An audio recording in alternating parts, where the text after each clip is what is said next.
Let's take a look at the Snow White and the Seven Dwarfs Cottage. This set brought all of the Disney nostalgic vibes and was a perfect way to finish the year of Disney 100 sets that we got all last year, and starting this year off super strong with this beautiful build. The set comes with 10 minifigures, 6 woodland creatures, although arguably I think it needs many more woodland creatures, and 3 beautiful and iconic play scenes. For the minifigures, we have of course Snow White and her prince, which come currently in the Lego Disney Castle that was released in 2023. We also have the Evil Queen in her witch costume, and that was also in a villain set that was released in 2023. And then we get, of course, the 7 dwarves. We get Doc, Grumpy, Bashful, Doc, Dopey, Happy, Sneezy, and Sleepy. Oh my goodness, I can't believe I got through all 7. So hard to name all of them from memory. The 7 dwarves come with 4 new parts. So we get 2 different styles of the hat, one that points forward and one that points backwards, all in multiple different colors. And Dopey's hat is a recolor of what we saw with the elves at Christmas time. And then we get 2 different beard styles, all in white, a short one and a long one. Each of them has a dual face print, which is super fun and super cute. The face prints are undoubtedly some of the favorites that I've seen. That really is a huge selling point for me. And all of the minifigures have dual printed torsos.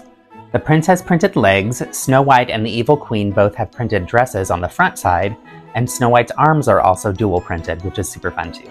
So let's take a look first at the 2 mini scenes. So the first mini scene is the wishing well. It is adorable. It comes with 2 doves and a water bucket so that you could actually draw water from the well. Also has a nice part usage of a steering wheel up at the top. This would be fantastic for recreating those scenes where Snow White is singing into the well, wishing for her prince. The second mini scene, of course, is iconic from the very end of the movie. So here we see the iconic sleeping chamber scene, or glass coffin if you want to be a little bit more morbid. And such a beautiful build. I'm loving the use of different tree parts and different leaves to create those iconic trees that you see resting in the forest and overlooking her glass casket. I rewatched the movie while I was building this as well, and it was really fun to see all of these different trees and the colors and the usage of all the different parts. I think they did a great job pulling the different colors, creating the different trees in the ways that really match the vibe of the movie, and then also make use of the great new parts that we saw on a lot of the Friends sets this year. For instance, we've got these leaves that are the kind of larger bushy ones, both in that lavender color and then also in the bright green. We also have the leaves that are kind of the fern shape that are upside down. The glass sleeping chamber uses really clever build techniques to go ahead and create this space. And as you can see, it opens up really easily. So this side on the left side just kind of slides right off. And then you can take out Snow White and have her out and about, and she can be awake. So her dual faces show a sleeping face and then a happy face with the mouth open that could be used in multiple different ways, but one of the ways is to showcase her singing the iconic pieces of that movie, right? Her 2 face prints work really well with the prince's 2 face prints, one being that of shock and terror, and the other one being just a regular happy face. It might be nice if I were to include something different to also show a kissing face for the prince, but that would require them to create a second minifigure head, so I get why they didn't include that. And the evil witch herself has 2 faces, one that's a little bit more angry and one that's a little bit more sinister of a grin. And of course, she comes with the iconic red apple. All right, we've taken a look at those smaller scenes. Let's dive into the larger piece itself. The cottage is gorgeous. The colors are perfect and the tree builds are just chef's kiss. Like, absolutely love this. As you can see on the outside, we have all of these different printed tiles of the owls, and that's perfectly reminiscent of what you see in the movie. Additionally, we have the beautiful thatched roof with all of that different hay. It's just perfectly designed. I'm loving the clever part usage to create all the different notches and different ways to make it look super textured. It's a great build technique, and actually one that's quite complicated. When you're in the instruction books for the multiple bags that talk about this, I'm loving the use of Grumpy and Dopey to showcase don't be grumpy because you forgot to go ahead and sort all your parts, but instead be dopey. And that's super important because, as you notice, there are tons of these different curved slopes that go all the way throughout, but some of them have the notch cut out on the left, some of them have the notch cut out on the right, and you need to make sure that you're grabbing the right piece as you're putting all of those on. I think it might have been smarter to use Happy, but I'm sure the designers had quite the debate on which dwarf to include, and they chose Dopey, so these techniques really create these beautiful thatched roofs, and I really appreciated and enjoyed the build process here. One recommendation I would say when building out this set that doesn't come with a set is to grab one of the parts that's used in the dots line to go ahead and remove dots more effectively. And that's because it can be really easy to accidentally place the wrong piece here, and so I found it super helpful to have that tool handy, and I kind of wish this set actually came with one. The set itself connects right here in the very front, and it actually snaps together, but you can unsnap that and hinge it open, and that allows you to twist it to go ahead and see on the inside different pieces and different views. I really like that from a play standpoint and also from a lighting standpoint for photos.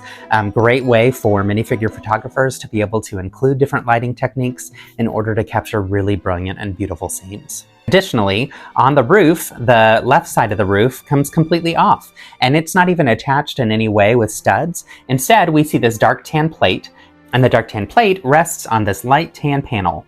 That way you can easily remove it to go ahead and see inside the bedroom. In the top floor, we see the bedroom, and the bedroom has 7 beds crammed in there super tightly, which is super fun. A really cool feature here is they've designed each of the beds to have different types of patterns on the bedspreads so that each one looks a little bit different from the others. Additionally, there are 14 of this new part. So this part I like to refer to as a headstone. Maybe that's a little morbid, but it is a 2x2 tile with a rounded top and a squared off bottom. So basically, like if you were to cut a circle in half and cut a square in half and then combine those two together. 7 of these don't come with stickers, and the other 7 do get stickers that are attached to each of the beds, and that way you can tell whose bed is whose. And those stickers are actually facing all inward, which is purposeful. When you watch the movie, that's how they're facing as well, but it does make it hard to read, particularly with the one bed squeezed in between 4 of them, makes it a little bit hard to see those. Additionally, I love the little added detail. You can see a silver mug up top, and you also see a spooky spider. Once you turn the set around, you also see another attic with lots of hidden treasure. So as you know, the 7 dwarves are working in a mine, and they are excavating beautiful diamonds and jewels. Lots of those jewels show up hidden all throughout the house. And then of course below the attic we have the main floor. So one side is the kitchen itself, which is gorgeous and has tons of really fun detail. And the other side is the living room where they have the dance party partway through the movie. So let's take a look first at the kitchen. Again, you can hinge this open, and that way you are able to see better with lighting. First off, there's a beautiful and large brick-built door that is perfectly sized for the minifigures of the dwarves, and also a little bit too tall for the minifigures of the prince and Snow White, and any other minifigure that would have the regular height legs. I love that little detail because that's perfect for the movie too. Additionally, once you walk inside, you see a beautiful table full of 7 chairs and 7 seats.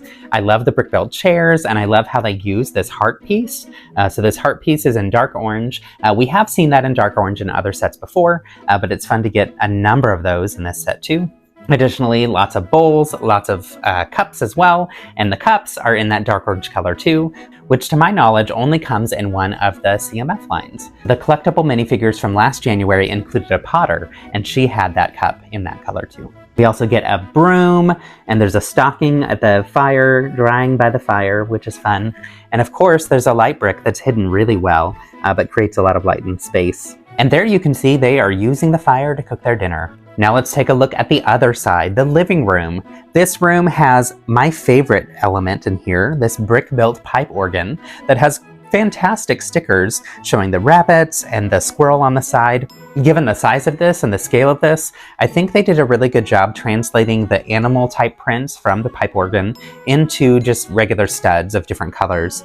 That said, I do think there's a little bit lost there, given that there's lots of woodland creatures kind of woven throughout the whole building. It's hard to capture those details in that small of a footprint. So I think they had a good compromise here using the colors effectively. There's a nice rug that's beautiful colors too. And also you can see in here another little spot with a placemat for Grumpy. I'm not exactly sure why. He's got a little spot over here where maybe he eats separately from everybody else. Rewatched the movie, like I said, but maybe I missed that detail when I was looking at it too. And there's also a sink The handle where the water is coming out from is a perfect little pump that's brick built and really reminiscent of what you'd see from the movie. And then you see lots of little cupboards in here as well. So this is kind of like an extended part of the kitchen itself. So really beautiful details all around. I'm loving the interior, and I think they did a great job cramming so much detail, making it look really compact, which is really what that cottage felt like with all those dwarves kind of stumbling all over each other in that small space. Now let's take a look at the beautiful details on the outside of the cottage. Rotating it around to the side, you see a little station where all of the different jewels are washed off and where they can go ahead and double check their progress and make sure that what they got from the mines are actual jewels. I like the little bag on the back, and I also like this clever use of this panel to go ahead and create that kind of waterway where they might be washing off the rocks. This front area with the windows is beautiful and has all of those different owl printed pieces, which I really enjoy. As I was watching the movie again, I noticed that there were lots of different wooden owl carvings all throughout the interior and exterior of the house, and I thought it was a great detail to include in this final build. And you'll also notice the great and clever build techniques to create all of those different wooden pieces that kind of angle at different ways across the front of the house as well. We have a birdhouse above the front door. Again, we've got that beautiful brick built door, which I thought was a great addition to the house itself. And then we have different grass and tree and woodland type elements that help really illustrate the fact that this is within the forest. I really enjoyed this whole build. Some of my favorite parts were building out the brick-built chairs in the kitchen, building out the individual beds within the bedroom, building out the roof itself, as I mentioned, was super cool and very clever design. And then my absolute favorite part would be this tree. Now the reason being that this tree actually looks like it might be alive, and I'm loving this so much because there's an iconic scene where Snow White is running away from the huntsman and she runs into the forest, and all of these trees seem to come to life and reach out and grab at her. So I think the designers did a fantastic job with that one little nod to those kind of scary trees by building out this tree here with the white bark. You can see the use of the seaweed in white, which I believe that's the first time that we're getting it in white, kind of creating those like finger-like tentacles to create the hands that are reaching out and grabbing at her. And you can also see this clever little way that they've used this Technic piece to create almost like a mouth of the tree itself. All in all, this was a nostalgic win, and I love this set so much. It's so fun to get all 7 of the 7 dwarves. I'm loving all of the different hat pieces and the new beard pieces as well. And there's so many fantastic parts all throughout this set. I actually think this would be a great part set. That said, because it's an IP set, it tends to be a little bit more expensive, given that they have to also pay Disney to be able to create the set as well. So it does get to be a little bit pricier. I still think, though, the inclusion of all 10 minifigures and all of these 3 buildable scenes really makes it worth money. The set is 43242, has 2,228 pieces, 10 minifigures, 6 woodland creatures, and heaps of nostalgia. The 1937 film was referenced perfectly throughout, and it was a thoroughly enjoyable build experience. Priced at $219.99, this set will become available to LEGO Insiders on March 1st and to all others on March 4th. And one quick reminder, anyone can be a LEGO Insider, so it's actually a free rewards program that all you have to do is sign up online. Once you've signed up, then you get access to all of those early LEGO Insider deals. And the set itself will fit perfectly on most bookshelves to display, with 14 inches wide, 8 inches tall, and 7.5 inches deep. And that wraps up my review of the Snow White and the 7 Dwarfs Cottage. Thanks for tuning in. I'd love it if you can like and subscribe to help continue building out the growth of this channel. And let me know in the comments, will you be picking this up on day 1? Does it hit all those nostalgic vibes for you? And as always, whatever you build kindness. Thanks, y'all. Happy, grumpy, sleepy, dopey, sneezy, bashful, and dog. Oh!